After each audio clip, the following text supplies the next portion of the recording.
Hi there, welcome. Right now you're about to experience something that could genuinely change the way you see the world and the people in it. This isn't a book filled with tricks or gimmicks. It's not about mind games or reading minds. It's about observation. It's about paying attention to the things most people miss. The tension in a smile, the way someone's voice changes when they lie, the silent messages behind a nervous glance. You're about to learn how to read people like a book. Let's take a step back for a moment. Think about the last conversation you had. Maybe it was with a friend, a colleague, someone close to you. Did they say what they really felt? Or was there something just under the surface? A hesitation, a forced laugh, maybe words that felt a little too polished.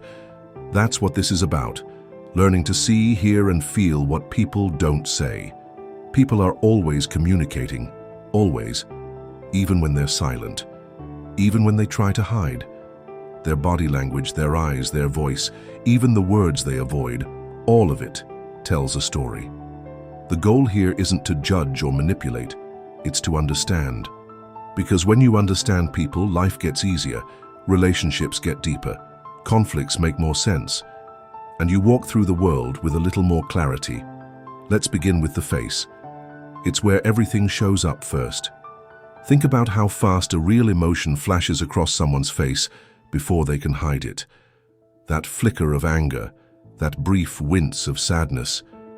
Those are called micro-expressions. They're fast, they're involuntary, and they speak the truth.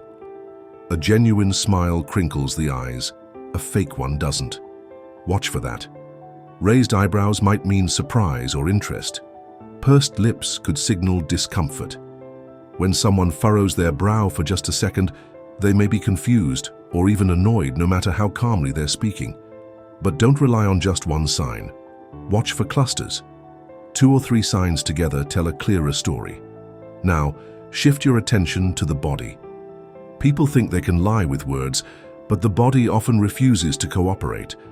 Someone may be saying they're confident, but their arms are crossed, their legs are pointed toward the door, and they keep fidgeting with their sleeves. That's not confidence, that's discomfort. The key is context. Crossed arms in a cold room might just mean the person is cold, but if they cross their arms, step back, and glance at the floor while you're talking, that's a different message entirely. Feet are especially honest. Most people don't think about what their feet are doing. If someone's feet are angled toward the exit, their mind may already be there. And when someone leans in during a conversation, that usually means they're engaged. Leaning back, maybe they're unsure or disconnected. And here's something subtle but powerful: mirroring. If someone unconsciously mimics your posture, your tone, or even your breathing rhythm, it's a strong sign they feel connected to you. It's a sign of trust, often happening without either person realizing it. Let's talk about the voice. Not the words, the voice itself. People reveal so much through tone, pitch, speed, and silence. A sudden shift in tone can mean someone's uncomfortable or hiding something. A person who usually speaks quickly but suddenly starts pausing more often may be thinking carefully or lying.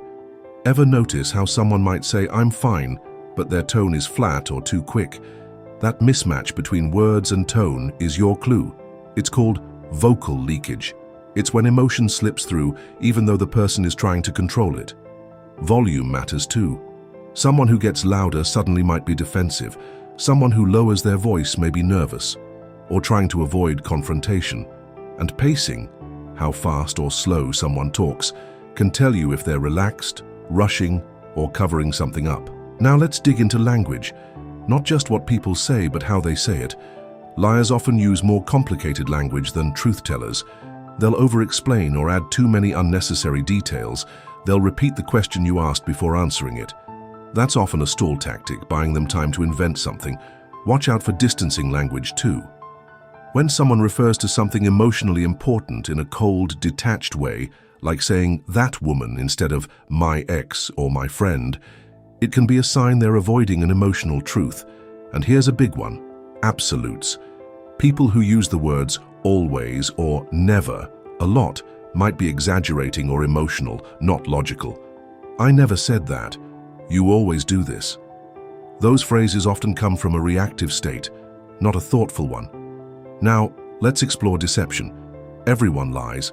It's part of being human. But lies leave trails, if you know what to look for. The most important sign isn't lack of eye contact. That's a myth. In fact, liars may overcompensate and make too much eye contact. Instead, look for behavioral shifts. Does someone's energy change as they speak? Do they go from relaxed to stiff? Does their voice rise? Do they touch their face more? Also, listen for inconsistency. Are their words saying one thing while their body says another?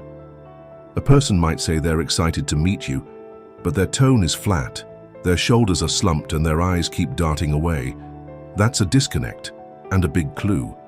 Truthful people tend to recall things in a sensory, natural way. It was raining, and I remember the smell of wet pavement. Liars give flat, overly planned stories. I went to the store, then I came home. No emotion, no color. But reading people isn't just about catching lies. It's about tuning into emotions in real time. Emotions aren't static, they move. Someone might start out happy, then shift to anxious, or calm, then suddenly defensive. Catching those changes is key to real understanding. And don't ignore your gut. That subtle feeling you get when something feels off, that's not magic. It's thousands of micro-observations firing in your subconscious. You notice something, but not consciously. It's okay to trust that instinct, but always look for evidence to back it up. Let's go back to the eyes. They really are windows to the soul. Dilated pupils often signal interest or attraction, but also fear. Fast blinking usually points to stress. Hardly blinking at all, that's often focus or sometimes deception. When someone avoids looking at you during key parts of a story or glances quickly after saying something, they might be hiding discomfort. But remember, some people are naturally shy or neurodivergent. Don't judge, just observe. And that brings us to an important point. Everyone is different. Culture matters, background matters, trauma matters. Some people were taught to look down out of respect. Others never learned to express emotion with their face or body. So don't expect a one-size-fits-all system. Instead, get to know what's normal for someone. Then look for changes from that baseline. That's where the truth hides. This takes time.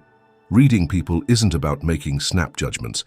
It's about collecting small clues over and over until a pattern appears. Practice in everyday life. Watch how people behave at the grocery store, in meetings, on the phone. See how they react when they're interrupted or surprised or challenged. Notice when someone's smile seems off, when their voice cracks just a little, when their hands move without them noticing. All of these are signals, pages in the book of their emotions. But don't become obsessive. Don't analyze every movement like it's a code. This skill is most powerful when it becomes gentle, quiet, and intuitive. At the end of the day, reading people is about connection. It's about tuning into others, not to catch them or outsmart them, but to understand them, to see past the surface, to feel what they feel, and to hear what they can't say. When you start doing that, conversations change, relationships deepen, you listen more, you react less. You become someone people feel safe around because they know you're really paying attention. And that, in this noisy, distracted world, is a rare and powerful gift. So go on. Read people like a book, not with judgment, with empathy, with curiosity, with heart. Because everyone has a story, and sometimes it's written not in words, but in expressions, tones, and tiny hidden signals. All you have to do is learn to read them.